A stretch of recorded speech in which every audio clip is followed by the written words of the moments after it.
VFX video content like this is going viral on social media. Let me show you how to make it for free.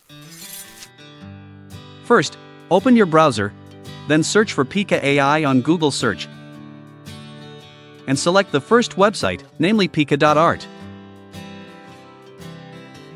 Up to here, first log in using your Google account.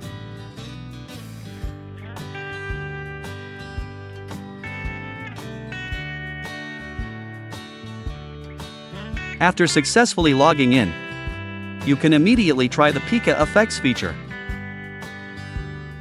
Next, select one of the VFX AI effects that you want to try.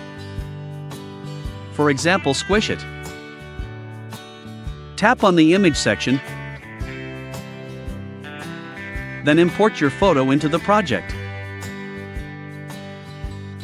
Finally, you just tap the Create Magic button.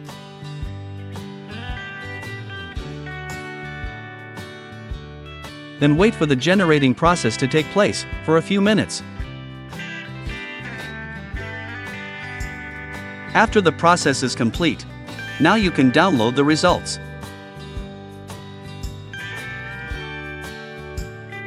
Done. If you are not satisfied, you can try again all the features provided by pika.art. That's all for this video. Hopefully useful. And thank you for watching.